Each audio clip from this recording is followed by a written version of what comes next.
പ്രിയപ്പെട്ട വിദ്യാർത്ഥികൾക്ക് PPTA YouTube ചാനലിലേക്ക് ഒരിക്കൽ കൂടി സ്വാഗതം. ചെറിയ ഗ്യാപ്പിന് ശേഷമാണ് നമ്മൾ വീണ്ടും കണ്ടുമുട്ടുന്നത്. നമ്മൾ കഴിഞ്ഞ വീഡിയോസ് നിങ്ങൾ കൃത്യമായിട്ട് കണ്ടിട്ടുണ്ടാകും, നിങ്ങൾക്ക് ഓർമ്മയുണ്ടാകുമെന്ന് ധരിക്കുന്നു. റെസിഡൻഷ്യൽ സ്റ്റാറ്റസുമായി ബന്ധപ്പെട്ട ഭാഗങ്ങളായിരുന്നു നമ്മൾ ഡിസ്കസ് ചെയ്തിട്ടുണ്ടായിരുന്നത്. ഇനി റെസിഡൻഷ്യൽ സ്റ്റാറ്റസിലെ പ്രോബ്ലം എങ്ങനെയാണ് ചെയ്യുക എന്നുള്ളതാണ് ഈ വീഡിയോ നിങ്ങളെ പരിചയപ്പെടുത്തുന്നത്. റെസിഡൻഷ്യൽ സ്റ്റാറ്റസിലെ പ്രോബ്ലംസ് സോൾവ് ചെയ്യുന്ന സമയത്ത് നമ്മൾ ശ്രദ്ധിക്കേണ്ട കാര്യങ്ങൾ എന്തൊക്കെയാണ്, എങ്ങനെയാണ് നമ്മൾ പ്രോബ്ലം സോൾവ് ചെയ്യേണ്ടത് എന്നുള്ളത് ഈ വീഡിയോ എക്സ്പ്ലെയിൻ ചെയ്തു തരും.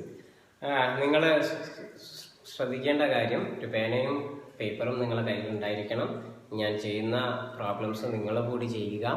സംശയങ്ങൾ ഉണ്ടെന്നുണ്ടെങ്കിൽ യൂട്യൂബ് ചാനൽ തരുന്ന പ്ലാറ്റ്ഫോമിൽ നിങ്ങൾ സംശയങ്ങൾ ചോദിക്കുക. തീർച്ചയായിട്ടും നിങ്ങളുടെ സംശയങ്ങൾക്ക് ഞങ്ങൾ മറുപടി തരുന്നതായിരിക്കും.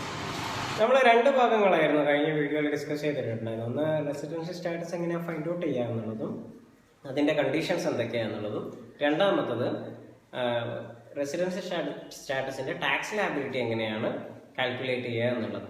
ഇവിടെ നമ്മൾ റെസിഡൻഷ്യൽ സ്റ്റാറ്റസിൻ്റെ സ്റ്റാറ്റസ് എങ്ങനെയാണ് ഫൈൻഡ് ഔട്ട് ചെയ്യുക എന്നുള്ള ക്വസ്റ്റ്യനാണ് എക്സ്പ്ലെയിൻ ചെയ്യാൻ വേണ്ടി പോകുന്നത്. Mr. Tom left for Canada on 15th May 2017 after staying in India for 10 years. He came back on 1st September 2019, determining his residential status for the assessment year 2020-21. ഇവിടെ പറയുന്നത് Tom എന്ന് പറഞ്ഞിട്ടുള്ള ആള് ഇന്ത്യയിൽ നിന്ന് മെയ് 15 തീയതി 2017 പോവുകയും 10 വർഷത്തിന് ശേഷമാണ് പോകുന്നത്. ഇന്ത്യയിലേക്ക് തിരിച്ചു വരുന്നത് 2019 സെപ്റ്റംബർ 1 തീയതിയാണ്. അങ്ങനെയാണെങ്കിൽ അയാളുടെ റെസിഡൻസ് സ്റ്റാറ്റസ് എന്താണ്? ഒരു റെസിഡൻസ് സ്റ്റാറ്റസ് ഫൈൻഡ് ഔട്ട് ചെയ്യണമെന്നുണ്ടെങ്കിൽ നമുക്കറിയാം, ഇൻഡിവിജ്വലിന് 3 സ്റ്റാറ്റസുകളാണ്: ordinary resident, not ordinary resident, non resident. ഈ 3 സ്റ്റാറ്റസിൽ ഏതാണ് ഈ ഇൻഡിവിജ്വലിന്റെ റെസിഡൻസ് സ്റ്റാറ്റസ് എന്ന് മനസ്സിലാക്കണമെന്നുണ്ടെങ്കിൽ നമ്മൾ കണ്ടീഷൻസ് നോക്കണം. 2 കണ്ടീഷൻസ് ആണ് നമുക്കുള്ളത്: basic condition, additional condition. Basic കണ്ടീഷനിൽ നമുക്ക് ഒന്നാമത്തത് തന്നെ നമുക്കറിയാം, 181 ദിവസം പ്രീവിയസ് ഇയറിൽ ഇന്ത്യയിൽ ഉണ്ടോ എന്ന് നോക്കണം. അത് കഴിഞ്ഞാൽ അതില്ലെങ്കിൽ നമ്മൾ പരിഗണിക്കേണ്ടത് പ്രീവിയസ് ഇയറിൽ 60 ദിവസം ഉണ്ടോ നോക്കുക. കഴിഞ്ഞ 4 വർഷങ്ങളിൽ, പ്രീവിയസ് ഇയറിന് തൊട്ട് മുൻപുള്ള 4 വർഷങ്ങളിൽ 365 ദിവസം ഉണ്ടോ എന്ന് നോക്കുക. അത് ചെക്ക് ചെയ്യാൻ വേണ്ടിയിട്ട് നമ്മൾ പോകുകയാണ്. എങ്ങനെയാണ് ബേസിക് കണ്ടീഷൻ സാറ്റിസ്ഫൈഡ് ആണോ അല്ലേ എന്നുള്ളത് നോക്കുക എന്നുള്ളത് ചെക്ക് ചെയ്യാൻ വേണ്ടി പോവുകയാണ്. നമ്മൾ ചെയ്യേണ്ടത് ആദ്യം പ്രീവിയസ് ഇയർ 2019-20 മാസങ്ങൾ എഴുതി വെക്കുക. ഈ മാസങ്ങളിൽ എത്ര ദിവസം ഇന്ത്യയിൽ മിസ്റ്റർ ടോം ഉണ്ടായിരുന്നു എന്നുള്ളത് ചെക്ക് ചെയ്യുക. ആ ദിവസത്തിന്റെ എണ്ണം എടുക്കുക. എന്നിട്ട് നമ്മൾ പറഞ്ഞ കണ്ടീഷൻ സാറ്റിസ്ഫൈഡ് ആണോ അല്ലേ എന്നുള്ളത് നോക്കുക. അപ്പൊ നമ്മൾ മാസങ്ങൾ എഴുതി വെച്ചു. ഇനി നമ്മൾ ഏത് സമയത്താണ് ടോം ഇന്ത്യയിലേക്ക് വന്നിട്ടുള്ളത് നോക്കാം. അപ്പൊ നമ്മൾ പറഞ്ഞിട്ടുണ്ടായത് 2019 സെപ്റ്റംബറിലാണ് ഇന്ത്യയിലേക്ക് ടോം തിരിച്ചു വന്നിട്ടുണ്ടായത്. അപ്പൊ സെപ്റ്റംബറിൽ 30 ദിവസമാണുള്ളത്. 30 ദിവസം 1 തീയതി തന്നെ വന്നത് കൊണ്ട് ആ വന്ന ദിവസം മുതൽ പരിഗണിക്കും. 30 ദിവസം ഇന്ത്യയിലുണ്ട്. ഒക്ടോബറിൽ 31 ദിവസം, നവംബറിൽ 30 ദിവസം ഇന്ത്യയിലുണ്ട്, ഡിസംബറിൽ 31 ദിവസമുണ്ട്, ജാനുവരിയിലുണ്ട്, ഫെബ്രുവരിയിൽ മുഴുവൻ ദിവസങ്ങളുണ്ട്, മാർച്ചിൽ മുഴുവൻ ദിവസം. ഇതിന്റെ ഇടയിൽ ടോം പോകുന്നില്ല. അപ്പൊ അതുകൊണ്ട് തന്നെ ഇതിന് ശേഷമുള്ള സമയത്ത് മുഴുവൻ സമയവും ഇന്ത്യയിൽ അദ്ദേഹം സ്റ്റേ ചെയ്യുന്നുണ്ട്. അതുകൊണ്ട് തന്നെ അദ്ദേഹത്തിന്റെ ടോട്ടൽ ഡേയ്സ് പ്രീവിയസ് ഇയറിൽ 212 ദിവസം വരുന്നുണ്ട്. 212 ദിവസം അദ്ദേഹം ടോട്ടൽ ഡേയ്സ് വരുന്നത് കൊണ്ട് തന്നെ അദ്ദേഹത്തിന് നമുക്ക് ബേസിക് കണ്ടീഷൻ സാറ്റിസ്ഫൈ ചെയ്യുന്ന ആളാണ് എന്ന് പറയാം. കാരണം 181 ദിവസമാണ് പ്രീവിയസ് ഇയറിൽ ഇന്ത്യയിൽ ഉണ്ടാകേണ്ടത് ബേസിക് കണ്ടീഷന്റെ അടിസ്ഥാനം. സോ നമ്മൾ ബേസിക് കണ്ടീഷൻ സാറ്റിസ്ഫൈ ചെയ്യുന്നു എന്ന് ഇവിടെ പരിഗണിക്കുന്നു. ഇനി നമ്മൾ അഡീഷണൽ കണ്ടീഷൻസ് സാറ്റിസ്ഫൈ ചെയ്യുന്നുണ്ടോ എന്നുള്ളതാണ് ചെക്ക് ചെയ്യേണ്ടത്. അഡീഷണൽ കണ്ടീഷൻസ് സാറ്റിസ്ഫൈ ചെയ്യുന്നുണ്ടോ എന്ന് ചെക്ക് ചെയ്യാൻ വേണ്ടിയിട്ട് നമുക്കറിയാം, അഡീഷണൽ കണ്ടീഷൻസ് പ്രീവിയസ് ഇയറിന് തൊട്ട് മുൻപുള്ള 10 വർഷം പരിഗണിച്ചു കഴിഞ്ഞാൽ 2 വർഷം ഇന്ത്യയിൽ ഉണ്ടാകുക എന്നുള്ളതാണ്. ക്വസ്റ്റ്യനിൽ പറഞ്ഞിട്ടുണ്ടായിരുന്നത് 10 വർഷം ഇന്ത്യയിൽ നിന്നതിന് ശേഷമാണ് 2017 ഇന്ത്യയിൽ നിന്ന് ഇദ്ദേഹം കാനഡയിലേക്ക് പോകുന്നത്. അപ്പം പ്രീവിയസ് ഇയറിൽ 10 വർഷത്തെ പരിഗണിച്ച് നോക്കുമ്പോൾ എന്തായാലും പ്രീവിയസ് ഇയറിന് തൊട്ട് മുമ്പുള്ള 10 വർഷങ്ങൾ പരിഗണിച്ച് നോക്കുമ്പോൾ എന്തായാലും ഇദ്ദേഹം 2 വർഷം റെസിഡൻഷ്യൽ സ്റ്റാറ്റസ് ഓർഡിനറി റെസിഡന്റ് ആയിരിക്കും. ഇനി ഇദ്ദേഹത്തിന്റെ അടുത്തത് അഡീഷണൽ കണ്ടീഷൻ രണ്ടാമത് പറയുന്നത് പ്രീവിയസ് ഇയറിന് തൊട്ട് മുൻപുള്ള 7 വർഷങ്ങൾ പരിഗണിക്കുമ്പോൾ 730 ദിവസം ഇന്ത്യയിൽ ഉണ്ടാകുക എന്നുള്ളതാണ്.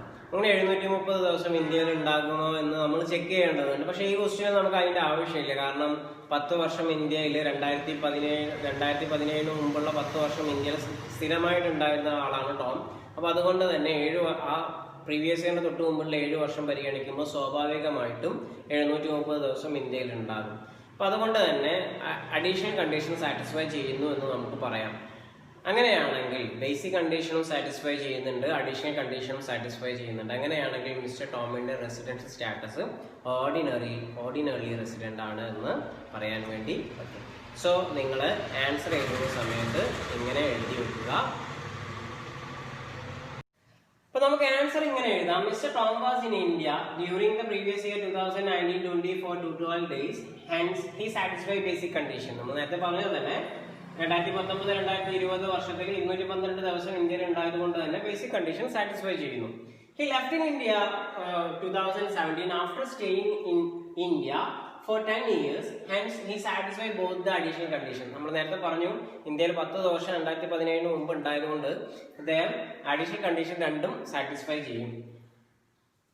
Hence mister Tom ordinary resident. അതുകൊണ്ട് തന്നെ മിസ്റ്റർ ടോം ഓർഡിനറി റെസിഡന്റ് ആണ് എന്ന് നമുക്ക് പറയാൻ വേണ്ടി പറ്റും. ഇത് 2 മാർക്കിനും 4 മാർക്കിനും യൂണിവേഴ്സിറ്റിയും CMA വിദ്യാർത്ഥികൾക്കും ഒക്കെ ക്വസ്റ്റ്യൻ വരാറുള്ളതാണ്. നിങ്ങൾ കൃത്യമായിട്ട് പഠിച്ചു വെക്കുക. ഇങ്ങനെയാണ് ഇത് സോൾവ് ചെയ്യേണ്ടത്. ഇനി നമ്മൾ കൂടുതൽ ക്വസ്റ്റ്യൻസ് സോൾവ് ചെയ്യുന്നതാണ്. നമുക്ക് അടുത്തൊരു ക്വസ്റ്റ്യൻ നോക്കാം. Mr. Alex Davis, a foreign citizen, since 1997, he comes to India every year in the month of July for 112 days. Mr. Alex ഒരു ഫോറിൻ സിറ്റിസൺ ആണ്. 1977 മുതൽ ഇന്ത്യയിലേക്ക് സ്ഥിരമായിട്ട് ജൂലൈയിൽ 112 ദിവസത്തേക്കായിട്ട് ഇന്ത്യയിലേക്ക് വരാറുണ്ട്. അങ്ങനെയാണെങ്കിൽ determine his residential status for the previous year 2019-20. Previous year 2019-20 ഇയാളുടെ റെസിഡൻസ് സ്റ്റാറ്റസ് എന്തായിരിക്കുമെന്ന് ചെക്ക് ചെയ്യുക. ഇനി ഒരു സബ് ക്വസ്റ്റ്യനും കൂടി ഉണ്ട്. If he is A person of Indian origin, what will be his residential status? അയാൾ ഇന്ത്യൻ ഒറിജിൻ ആണ് എന്നുണ്ടെങ്കിൽ എന്തായിരിക്കും റെസിഡൻഷ്യൽ സ്റ്റാറ്റസ്? ഇപ്പൊ ഞാൻ ആദ്യത്തെ വീഡിയോയിൽ പറഞ്ഞിട്ടുണ്ടായിരുന്നു ചില എക്സെപ്ഷണൽ കേസ് ഉണ്ട്. ബേസിക് കണ്ടീഷനിൽ ഇന്ത്യൻ ഒറിജിൻ ആണ് എന്നുണ്ടെങ്കിൽ 182 ഡേയ്സ് നിർബന്ധമായിട്ടും ഉണ്ടായിരിക്കണം എന്നുള്ള ആ എക്സെപ്ഷണൽ കേസുമായിട്ട് ബന്ധപ്പെട്ട ഒരു ക്വസ്റ്റ്യൻ ആണ് ഈ സബ് ക്വസ്റ്റ്യൻ ആയിട്ട് വന്നിട്ടുള്ളത്. നമുക്ക് എങ്ങനെയാണ് ആൻസർ ചെയ്യുക എന്നുള്ളത് നോക്കാം. നമുക്കിനി ഫസ്റ്റ് ക്വസ്റ്റ്യൻ എങ്ങനെയാണ് സോൾവ് ചെയ്യാൻ നോക്കാം. ഫോറിൻ സിറ്റിസൺ എന്നുള്ള കാറ്റഗറിയിലുള്ള ക്വസ്റ്റ്യൻ എങ്ങനെയാണ് സോൾവ് ചെയ്യാൻ നോക്കാം. പ്രീവിയസ് ഇയർ 2019-20 ബേസിക് കണ്ടീഷനും അഡീഷണൽ കണ്ടീഷനും സാറ്റിസ്ഫൈ ചെയ്യുന്നുണ്ടോ എന്നുള്ളതാണ് നമ്മൾ ചെക്ക് ചെയ്യേണ്ടത് അല്ലേ. അപ്പോൾ ബേസിക് കണ്ടീഷൻ സാറ്റിസ്ഫൈ ചെയ്യുന്നുണ്ടോ നോക്കാൻ നമ്മൾ ആദ്യത്തെ കണ്ടീഷൻ പരിഗണിക്കാം. 181 ദിവസം ഇന്ത്യയിലുണ്ടോ? 181 ദിവസം ഇന്ത്യയിലുണ്ടോ എന്ന് നോക്കുമ്പോൾ നമുക്ക് അറിയാം ഓരോ വർഷവും ഇദ്ദേഹം 112 ദിവസം ഇന്ത്യയിലേക്ക് വരുന്നുള്ളൂ. അങ്ങനെയാണെന്നുണ്ടെങ്കിൽ 180 ദിവസം ഇന്ത്യയിലില്ല. ഇനി രണ്ടാമത്തെ ബേസിക് കണ്ടീഷൻ നോക്കാം. 60 ദിവസം ഇന്ത്യയിലുണ്ടോ? അപ്പോൾ 60 ദിവസം ഇന്ത്യയിലുണ്ടോ നോക്കുമ്പോൾ പ്രീവിയസ് ഇയറിൽ 112 ദിവസം ഉണ്ട്. അതുകൊണ്ട് അത് സാറ്റിസ്ഫൈഡ് ആണ്. ഇനി കഴിഞ്ഞ 4 വർഷങ്ങൾ പരിഗണിക്കുന്ന സമയത്ത് പ്രീവിയസ് ഇയറിന് തൊട്ട് മുൻപുള്ള 4 വർഷങ്ങൾ പരിഗണിക്കുന്ന സമയത്ത് 365 ദിവസം ഇന്ത്യയിലുണ്ടാവും. പ്രീവിയസ് ഇയറിന് തൊട്ട് മുൻപുള്ള 4 വർഷം 2018, 19, 17, 18, 16, 17, 15, 16 നമുക്കറിയാം. ഇതെങ്ങനെ എഴുതി വെക്കുക. എന്നിട്ട് 112 ഇൻറ്റു ഇത് ഓരോ വർഷത്തിലും വന്നും പോയതും കണക്കുകൾ ഉണ്ടെന്നുണ്ടെങ്കിൽ അതാണ് എഴുതി വെക്കേണ്ടത്. എന്നിട്ട് ടോട്ടൽ ചെയ്യാൻ വേണ്ട. ഇവിടെ ഓരോ വർഷവും 112 ദിവസമാണ് വന്നതെന്ന് പറഞ്ഞിട്ടുണ്ട്. അപ്പൊ അതുകൊണ്ട് 112 ഇൻറ്റു 4 ചെയ്താൽ മതി. ആൻസർ 448 ഡേയ്സ് ആണ്. അപ്പോൾ നമ്മൾ നേരത്തെ പറഞ്ഞത് 325 ദിവസം ഉണ്ടോ എന്നുള്ളതാണ്. 365 ദിവസം ഉണ്ട്. ഇതൊക്കെ നമ്മൾ വർക്കിംഗ് ഔട്ട് ആയിട്ട് ചെയ്യേണ്ടതാണ് കേട്ടോ. 365 ദിവസം ഉണ്ട്. അപ്പൊ അതുകൊണ്ട് ബേസിക് കണ്ടീഷൻ സാറ്റിസ്ഫൈ ചെയ്യുന്നുണ്ട്. ബേസിക് കണ്ടീഷൻ 2 സാറ്റിസ്ഫൈ ചെയ്യുന്നുണ്ട്. ഇനി അഡീഷണൽ കണ്ടീഷൻ സാറ്റിസ്ഫൈ ചെയ്യുന്നുണ്ടോ എന്നാണ് നമ്മൾ ചെക്ക് ചെയ്യേണ്ടത്.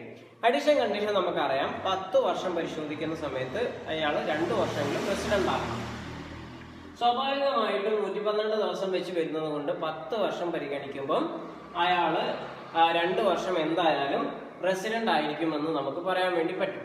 ഇനി നമ്മൾ ഇദ്ദേഹത്തിന്റെ അഡീഷണൽ കണ്ടീഷൻ രണ്ടാമത്തത് സാറ്റിസ്ഫൈ ചെയ്യുന്നുണ്ടോ നോക്കാം.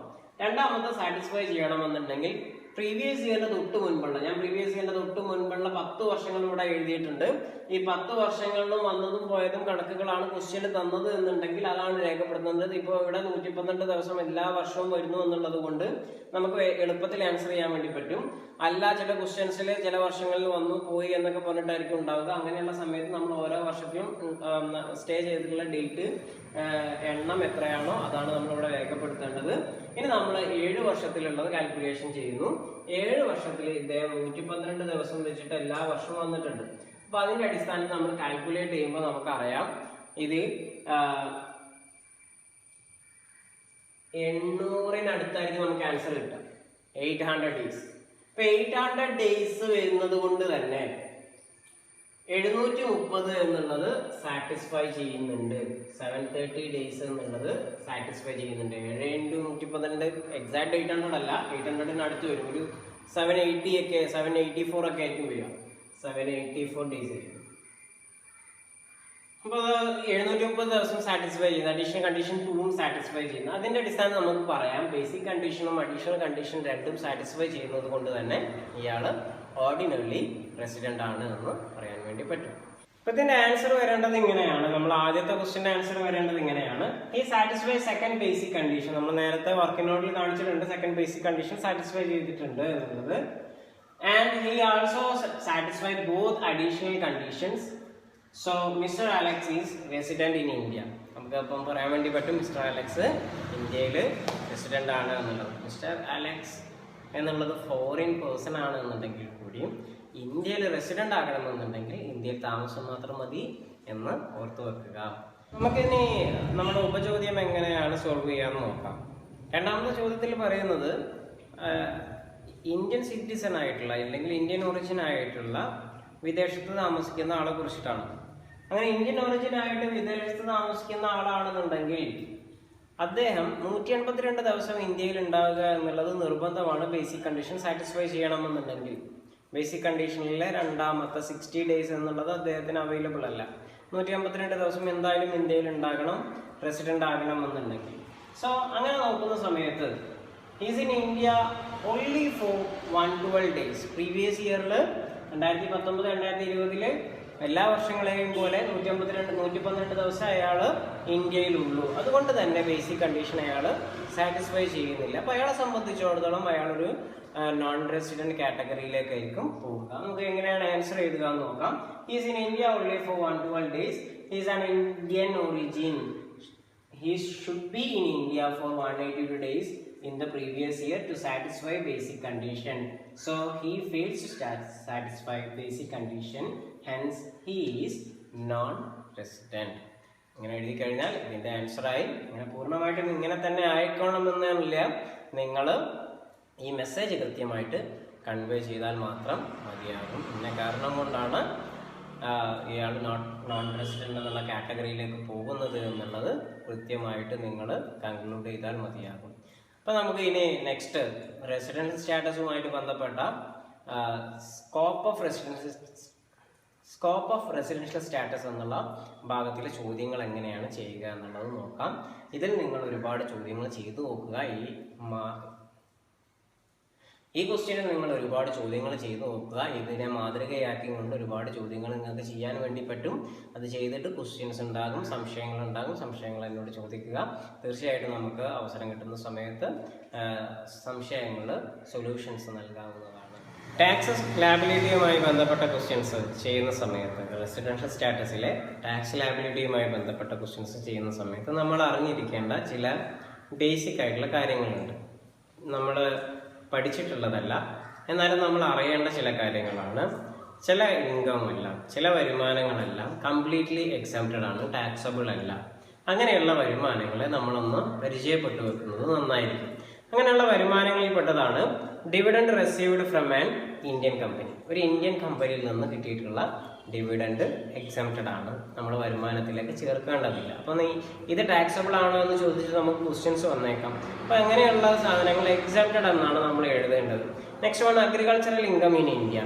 ഇന്ത്യയിൽ നിന്ന് കിട്ടുന്ന അഗ്രികൾച്ചറൽ ഇൻകം. ഇന്ത്യയുടെ പുറത്തു നിന്ന് കിട്ടുന്നതാണെങ്കിൽ ടാക്സബിൾ ആണ്. ഇന്ത്യയിൽ നിന്ന് കിട്ടുന്ന അഗ്രികൾച്ചറൽ ഇൻകം ആണെന്നുണ്ടെങ്കിൽ ടാക്സ് ഇല്ല, എക്സംപ്റ്റഡ് ആണ് എന്ന് എഴുതി വെക്കണം. Share of profit from A partnership firm. ഒരു പാർട്ണർഷിപ്പ് ഫേമിൻ്റെ അടുത്ത് നിന്ന് കിട്ടുന്ന പ്രോഫിറ്റ്, അങ്ങനെയുള്ള പ്രോഫിറ്റുകൾ എക്സംപ്റ്റഡ് ആണ് എന്ന് എഴുതി വെക്കുക.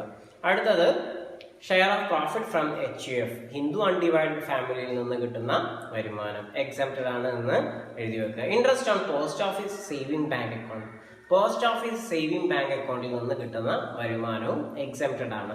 Income from mutual fund, mutual fund നിന്ന് കിട്ടുന്ന വരുമാനങ്ങളും എക്സംപ്റ്റഡ് ആണ്. ഇങ്ങനെയുള്ള കാര്യങ്ങൾ കണ്ട് ഇതിലധികം എക്സംപ്റ്റഡ് ആയിട്ടുള്ള വരുമാനങ്ങൾ ഒരുപാടുണ്ട്. സെക്ഷൻ 10 എക്സംപ്റ്റഡ് ആയിട്ടുള്ള ഇൻകത്തിനെ കുറിച്ച് ഡീറ്റെയിൽഡ് ആയിട്ട് എക്സ്പ്ലനേഷൻ നൽകുന്നുണ്ട്. പക്ഷെ ഇത് നമ്മൾ ഈ ചാപ്റ്ററിൽ നമ്മൾ ഇതുമായിട്ട് ബന്ധപ്പെട്ട ചില കാര്യങ്ങൾ ചോദിക്കുന്നത് കൊണ്ട് തന്നെ ഈ വരുമാനങ്ങൾ എക്സംപ്റ്റഡ് ആണ് എന്ന് മനസ്സിലാക്കി വെക്കണം.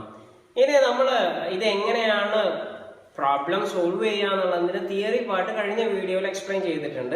വീഡിയോ കാണാത്തവർ താഴെ ലിങ്ക് ഉണ്ട്, ആ വീഡിയോ പൂർണ്ണമായിട്ടും കാണുക. എന്നാൽ നമുക്കിത് എങ്ങനെയാണ് സോൾവ് ചെയ്യുക എന്നുള്ളത് കിട്ടും. ഞാൻ പ്രോബ്ലം സോൾവ് ചെയ്യുന്ന സമയത്ത് അതിനെക്കുറിച്ചുള്ള ചെറിയൊരു എക്സ്പ്ലനേഷൻ തരുന്നതുമാണ്. ഇനി നമുക്ക് ഒരു പ്രോബ്ലം നോക്കാം. എങ്ങനെയായിരിക്കും സ്കോപ്പ് ഓഫ് റെസിഡൻഷ്യൽ സ്റ്റാറ്റസിൽ പ്രോബ്ലം ചോദിക്കാറുള്ളത്, അല്ലെങ്കിൽ ടാക്സ് ലയബിലിറ്റിയിൽ പ്രോബ്ലം ചോദിക്കാറുള്ളത് എന്ന് നോക്കാം. നമ്മൾ ഒരു പ്രോബ്ലത്തിലേക്ക് പോവുകയാണ്. Income from house property in India, ഇത് വരുമാനങ്ങളാണ്. ഈ വരുമാനങ്ങൾ നമുക്ക് എങ്ങനെയാണ് ടാക്സ് ലയബിലിറ്റി ഉണ്ടാകുക എന്നുള്ളതാണ്. ഓർഡിനറിയുടെ കേസിൽ എങ്ങനെയാണ്, നോട്ട് ഓർഡിനറി റെസിഡന്റിന്റെ കേസിൽ എങ്ങനെയാണ്, നോൺ റെസിഡന്റിന്റെ കേസിൽ എങ്ങനെയാണ് ടാക്സ് ലയബിലിറ്റി ഉണ്ടാകുക എന്നുള്ളതാണ് ഇൻസിഡൻസ് ഓഫ് ടാക്സിൽ എക്സ്പ്ലെയിൻ ചെയ്തിട്ടുണ്ടായിരുന്നു. ഇപ്പൊ ഈ ഓരോ വരുമാനവും ഈ ഓരോ റെസിഡൻസ് സ്റ്റാറ്റസിലുള്ളവർക്കും ടാക്സബിൾ ആണോ അല്ലേ എന്നുള്ളതായിരിക്കും ചോദ്യം ചോദിക്കാറുള്ളത്. ഇനി നമുക്ക് ആ പർട്ടിക്കുലേഴ്സ് ഏതൊക്കെയാണെന്നുള്ളത് നോക്കാം. Income from house property in India, ഇന്ത്യയിൽ നിന്ന് കിട്ടിയിട്ടുള്ള വരുമാനമാണ് ഹൗസ് പ്രോപ്പർട്ടിയിൽ നിന്നാണ് 10,000. Profit from business in India, ഇന്ത്യയിൽ നിന്ന് ബിസിനസ് ചെയ്ത് കിട്ടിയിട്ടുള്ള പ്രോഫിറ്റും 30,000. Income from business outside India controlled from India, ഇന്ത്യയുടെ പുറത്ത് നിന്ന് ബിസിനസ് ചെയ്തിട്ട് കിട്ടിയിട്ടുള്ള വരുമാനമാണ്. പക്ഷെ ബിസിനസിനെ കൺട്രോൾ ചെയ്യുന്നത് ഇന്ത്യയിലാണ്. അങ്ങനെയുള്ള സിറ്റുവേഷനിൽ ആർക്കൊക്കെ ടാക്സബിൾ ആകും അല്ല എന്നുള്ളതൊക്കെ നമ്മൾ ഡീറ്റെയിൽസ് എക്സ്പ്ലെയിൻ ചെയ്തിട്ടുള്ളതാണ്. 40,000 ആണ് amount.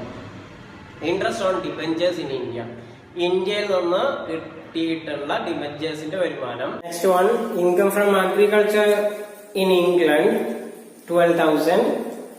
Next one, income from agriculture in India 50,000. Dividend from A foreign company 10,000. Past untaxed foreign income brought to India during the previous year 5,000. ഇത്രയും കാര്യങ്ങൾ നമ്മൾ ക്വസ്റ്റ്യൻസിൽ തന്നിട്ടുണ്ട്. ഇനി നമ്മളോട് പറഞ്ഞിട്ടുള്ളത് compute gross total income of Mrs Maya if she is resident, not ordinary resident, non resident. ഇങ്ങനെയാണെങ്കിൽ എങ്ങനെയാണ് computation ചെയ്യുക എന്നുള്ളതാണ് നമ്മൾ പഠിക്കേണ്ടത്. കമ്പ്യൂട്ട് ചെയ്യുക എങ്ങനെയാണെന്നുള്ളത് നമുക്കൊന്ന് നോക്കാം. കമ്പ്യൂട്ട് ചെയ്യുന്ന സമയത്ത് നമ്മളോട് പറഞ്ഞിട്ടുള്ളത് റെസിഡന്റ് ആണ് എന്നുണ്ടെങ്കിൽ ഇവരുടെ ടാക്സ് ലയബിലിറ്റി എത്രയായിരിക്കും, നോൺ റെസിഡന്റ് ആണ് എന്നുണ്ടെങ്കിൽ ടാക്സ് ലയബിലിറ്റി എത്രയായിരിക്കും, നോട്ട് ഓർഡിനറി റെസിഡന്റ് ആണെന്നുണ്ടെങ്കിൽ ടാക്സ് ലയബിലിറ്റി എത്രയായിരിക്കും. ഇതിൽ ഓരോ ടാക്സ് ലയബിലിറ്റീസും ഫൈൻഡ് ഔട്ട് ചെയ്യണം എന്നുണ്ടെങ്കിൽ നമ്മൾ ആദ്യം ഇൻകം എന്നുള്ളൊരു ഹെഡില് നമ്മളൊരു ടാബിൾ വരയ്ക്കുക. അതിൽ ആദ്യത്തെ ടാബിലുള്ള ആദ്യത്തെ ഭാഗം ഇൻകം എന്ന് കൊടുക്കുക, രണ്ടാമത് നോട്ട് ഓർഡിനറി റെസിഡന്റ് എന്ന് കൊടുക്കാം, അടുത്തത് നോട്ട് ഓർഡിനറി റെസിഡന്റ് എന്ന് കൊടുക്കാം, മൂന്നാമത്തത് നോൺ റെസിഡന്റ് എന്ന് കൊടുക്കാം. എന്നിട്ട് നമ്മൾ ടാബിൾ വരച്ചിട്ട് നമ്മൾ ആൻസർ ചെയ്യാൻ വേണ്ടിയിട്ട് ശ്രമിക്കുക. ഓരോ ഇൻകവും കൊടുക്കുക. ആ ഇൻകത്തും ഓർഡിനറിക്ക് ടാക്സബിൾ ആണോ, നോട്ട് ഓർഡിനറിക്ക് ടാക്സബിൾ ആണോ, നോൺ റെസിഡന്റിന് ടാക്സബിൾ ആണോ എന്ന് നമ്മള് റൂള് പ്രകാരം തീരുമാനിക്കുക. റൂള് നമ്മള് പഠിച്ചിട്ടുണ്ട്. നമുക്കൊന്ന് നോക്കാം ഇങ്ങനെ. ഇപ്പൊ ഇവിടെ കാണാം income from house property in India 10,000 ആണ്. Income from house property in India എല്ലാവർക്കും ടാക്സബിൾ ആണ്. കാരണം ഇന്ത്യയിൽ നിന്ന് ഉണ്ടായിട്ടുള്ള ഇൻകമാണ്. ഇന്ത്യയിൽ നിന്ന് ഉണ്ടായിട്ടുള്ള ഇൻകം ആണെന്നുണ്ടെങ്കിൽ, ഇന്ത്യയിൽ ജനറേറ്റ് ചെയ്തിട്ടുള്ള ഇൻകം ആണെന്നുണ്ടെങ്കിൽ, എക്സംപ്റ്റഡ് അല്ലെങ്കിൽ എല്ലാവരും ടാക്സ് കൊടുക്കണം. അത് ഓർഡിനറി ആണോ, നോട്ട് ഓർഡിനറി ആണോ, നോൺ റെസിഡന്റ് ആണോ എന്നുള്ള കാറ്റഗറി ഒന്നുമില്ല, എല്ലാവരും ടാക്സ് കൊടുക്കണമെന്ന് നമ്മൾ കഴിഞ്ഞ വീഡിയോയിൽ ഡിസ്കസ് ചെയ്തിട്ടുണ്ട്. നെക്സ്റ്റ് ആണ് profit from business in India, ഇന്ത്യയിൽ നിന്നുള്ള ബിസിനസ്സിൽ നിന്നുള്ള പ്രോഫിറ്റ്. ഇന്ത്യൻ ഇൻകം തന്നെയാണ് അതും എല്ലാവർക്കും ടാക്സബിൾ ആണ് എന്ന് നമുക്കറിയാം. Income from outside India controlled from India, business income ആണ്, ഇന്ത്യയുടെ പുറത്തു നിന്ന് കിട്ടിയിട്ടുള്ളതാണ്. പക്ഷെ ബിസിനസ് കൺട്രോൾ ചെയ്യുന്നത് ഇന്ത്യയിലാണ്. അങ്ങനെയാണെന്നുണ്ടെങ്കിൽ നമ്മൾ പഠിച്ചിട്ടുണ്ട് income from business outside India, business is controlled from India ആണെന്നുണ്ടെങ്കിൽ നോട്ട് ഓർഡിനറി റെസിഡന്റിനും നോൺ ഓർഡിനറി റെസിഡന്റിനും ടാക്സബിൾ ആവും, നോൺ റെസിഡന്റിന് ടാക്സ് ഇല്ല. എന്ന് നമ്മൾ പഠിച്ചിട്ടുണ്ട്. അപ്പൊ ആ നിയമപ്രകാരം നമ്മൾ ഫോളോ ചെയ്യുക. 40,000 രൂപ റെസിഡന്റിനും നോട്ട് ഓർഡിനറി റെസിഡന്റിനും ടാക്സബിൾ ആണ് എന്നുള്ളത് കാണിക്കാൻ വേണ്ടിയിട്ട് ആ 2 കോളത്തിലും നമ്മൾ എമൗണ്ട് എഴുതുക. Next one, income from agriculture in England. Agricultural income from ഇംഗ്ലണ്ടിൽ നിന്ന് കിട്ടിയിട്ടുള്ള അഗ്രികൾച്ചറൽ ഇൻകം ആണ്. ഇന്ത്യക്ക് പുറത്തു നിന്ന് കിട്ടുന്ന അഗ്രികൾച്ചറൽ ഇൻകം ഒക്കെ ടാക്സബിൾ ആണ് ഓർഡിനറി റെസിഡന്റിന്. ബാക്കിയുള്ളവർക്ക് ഇത് ഫോറിൻ ഇൻകം ആയതുകൊണ്ട് തന്നെ നോട്ട് ഓർഡിനറി റെസിഡന്റിനും നോൺ റെസിഡന്റിനും ടാക്സബിൾ ആകില്ല എന്ന് നമ്മൾ പഠിച്ചിട്ടുണ്ട്. Next one, dividend from A foreign company. Foreign കമ്പനിയിൽ നിന്ന് കിട്ടിയിട്ടുള്ള വരുമാനം. ഫോറിൻ കമ്പനിയിൽ നിന്ന് കിട്ടിയിട്ടുള്ള വരുമാനം നമുക്ക് ഫോറിൻ ഇൻകം ആണ്. ഫോറിൻ ഇൻകം ഇന്ത്യയിൽ നിന്ന് കിട്ടിയിട്ടുള്ള ഡിവിഡന്റ് ആണെന്നുണ്ടെങ്കിൽ എക്സംപ്റ്റഡ് ആണ്. പക്ഷെ ഫോറിൻ കമ്പനിയിൽ നിന്ന് കിട്ടിയിട്ടുള്ള ഡിവിഡന്റ് ആണെന്നുണ്ടെങ്കിൽ നോൺ ഓർഡിനറി റെസിഡന്റിന് ടാക്സബിൾ ആകും. ബാക്കി 2 കേസിലും ടാക്സ് ഉണ്ടാവില്ല. ഇനി പാസ്റ്റ് അൺടാക്സ്ഡ് ഇൻകത്തിന്റെ കേസ് നമ്മൾ പറഞ്ഞിട്ടുണ്ടായിരുന്നു. പാസ്റ്റ് അൺടാക്സ്ഡ് ഇൻകം ടാക്സ് കൊടുക്കേണ്ട ആവശ്യമില്ല. അതുകൊണ്ട് തന്നെ 3 കേസിലും എക്സംപ്റ്റഡ് ആയിരിക്കും. ഇനി നമ്മൾ ടോട്ടൽ ടാക്സ് ലാബിലിറ്റി നോക്കാം. റെസിഡന്റിന്റെ കേസിൽ ടോട്ടൽ ടാക്സ് ലാബിലിറ്റി 1,17,000 രൂപയാണ്. നോട്ട് ഓർഡിനറി റെസിഡന്റിന്റെ കേസിൽ 95,000 രൂപയാണ്. നോൺ റെസിഡന്റിന്റെ കേസിൽ 55,000 ആണ്. ഇനി നമ്മൾ അടുത്ത ഒരു ക്വസ്റ്റ്യനും കൂടിയും ഇതേപോലെ നമ്മളൊന്ന് റെഫർ ചെയ്ത് നോക്കാം എങ്ങനെയാണ് ആൻസർ ചെയ്യുക എന്നുള്ളത്. From the following details calculate taxable income. Profit from business in Canada received in India rupees 1,20,000. Income from house property in India 14,000. Income from house property in Canada received in India 30,000. Income from business in Uganda deposited in a bank there rupees 45,000. Profit from business in Indonesia deposited in a bank there. This business is controlled from India rupees 10,000. Share of profit from a firm in India 14,000. Salary received in India but services rendered in Iraq 54,000.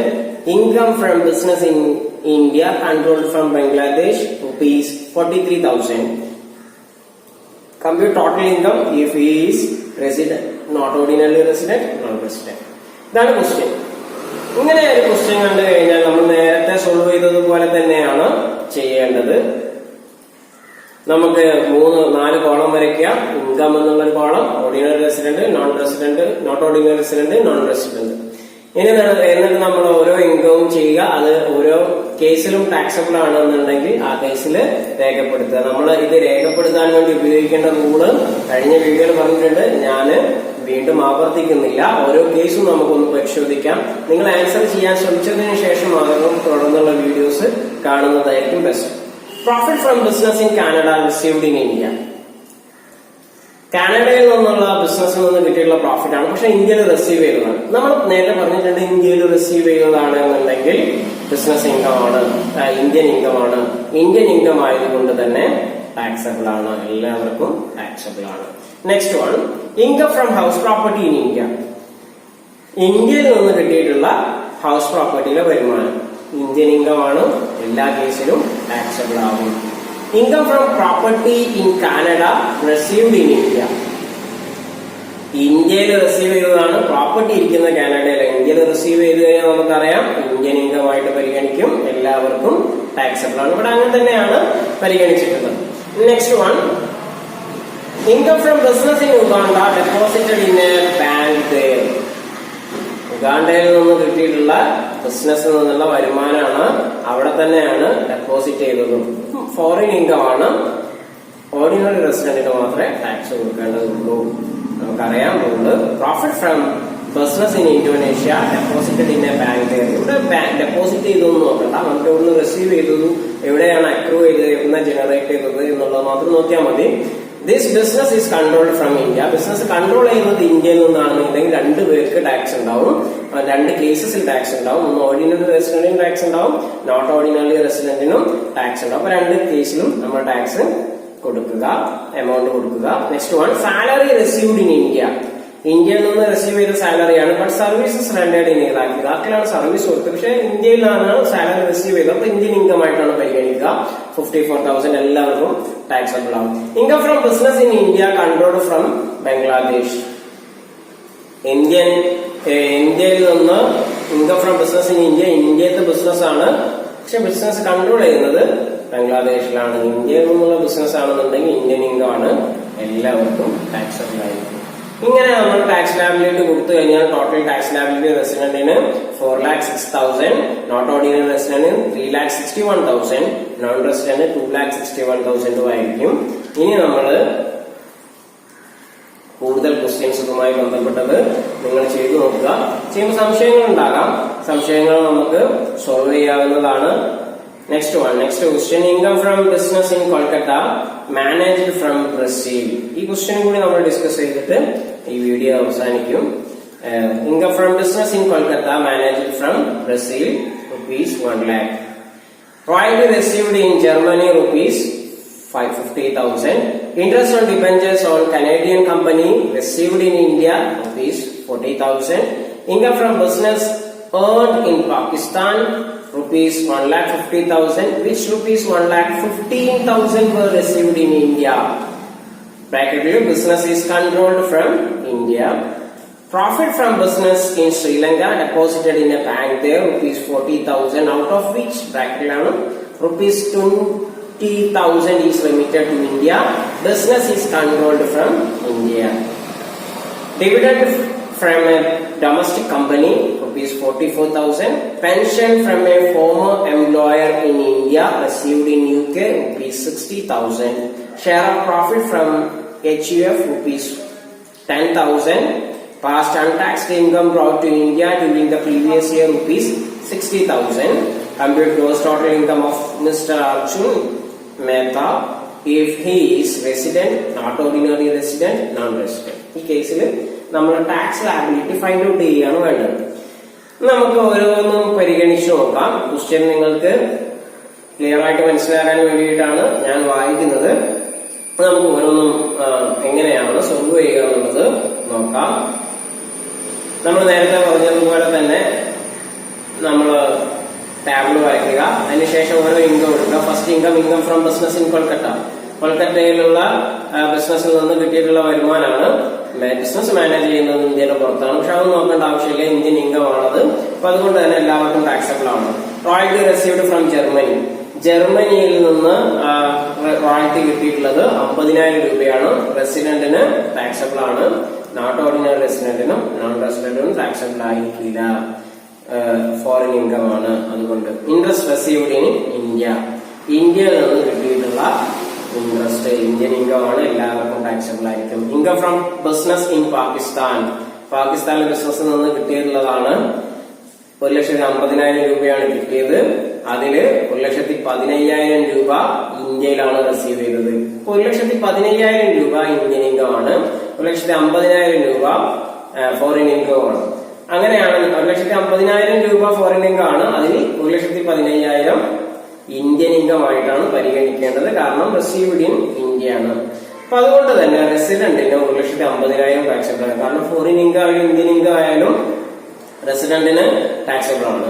ഇനി not ordinary റെസിഡന്റിന് business control ചെയ്യുന്നത് ഇന്ത്യയിലാണെന്നുണ്ടെങ്കിൽ full amount taxable ആണ്. ഇവിടെ തന്നിട്ടുണ്ട് business control ചെയ്യുന്നത് ഇന്ത്യയിലാണ്. അപ്പൊ അതുകൊണ്ട് not ordinary റെസിഡന്റിന് ഫുൾ എമൗണ്ട് ടാക്സബിൾ ആവും. ഇനി നമുക്ക് 1,15,000 രൂപയാണ് നോൺ റെസിഡന്റ് ടാക്സബിൾ ആവുക, കാരണം ഇന്ത്യൻ ഇൻകം ആയിട്ട് വരുന്നത് 1,15,000 രൂപയാണ്. റിസീവ്ഡ് ഇൻ ഇന്ത്യ എന്ന് പറയുന്നത് 1,15,000 മാത്രമാണ്. ഫോറിൻ ഇൻകം നോൺ റെസിഡന്റിന് ടാക്സബിൾ അല്ല, ഇന്ത്യൻ ഇൻകം മാത്രമേ ടാക്സബിൾ ആയിട്ടുള്ളൂ. നെക്സ്റ്റ് ആണ് profit from business in Sri Lanka. ശ്രീലങ്കയിലെ ബിസിനസ്സിൽ നിന്നുള്ളതാണ്. ബിസിനസ് മാനേജ് ചെയ്യുന്നത് ഇന്ത്യയിലാണ്. അപ്പൊ അതുകൊണ്ട് തന്നെ റെസിഡന്റിനും നോട്ട് ഓർഡിനറി റെസിഡന്റിനും ടാക്സബിൾ ആകും. Next one, dividend from A domestic company. Domestic കമ്പനിയിൽ നിന്ന് കിട്ടുന്ന ഡിവിഡൻഡ്, അത് നമ്മൾ നേരത്തെ പറഞ്ഞിട്ടുണ്ട് എക്സംപ്റ്റഡ് ആണെന്നുള്ളത്, ആർക്കും ടാക്സ് കൊടുക്കേണ്ട ആവശ്യമില്ല. Next one, from pension from service in India. ഇന്ത്യയിൽ നിന്ന് കിട്ടിയിട്ടുള്ള വരുമാനമാണ്, ഇന്ത്യൻ ഇൻകം ആണ്, എല്ലാവർക്കും ടാക്സബിൾ ആയിരിക്കും. Share of profit from HUF, നമ്മൾ നേരത്തെ പറഞ്ഞിട്ടുണ്ട് എക്സംപ്റ്റഡ് ആണ്, ആർക്കും ടാക്സ് കൊടുക്കേണ്ടതില്ല. പാസ്റ്റ് അൺടാക്സ്ഡ് ഇൻകം ഇന്ത്യയിലേക്ക് കൊണ്ടുവന്നു കഴിഞ്ഞാൽ ആർക്കും ടാക്സ് കൊടുക്കേണ്ടതില്ല എന്ന് നമ്മൾ പറഞ്ഞിട്ടുണ്ട്. ഏത് കേസിലും ടാക്സ് അടയ്ക്കേണ്ട ആവശ്യമില്ല. അപ്പൊ അതുകൊണ്ട് 3 കേസിലും നിങ്ങൾ ഇട്ട് വെക്കുക. ഇനി നമ്മൾ ടാക്സ് കമ്പ്യൂട്ട് കമ്പ്യൂട്ട് ചെയ്യുക, ടോട്ടൽ ടാക്സ് കമ്പ്യൂട്ട് ചെയ്യുക.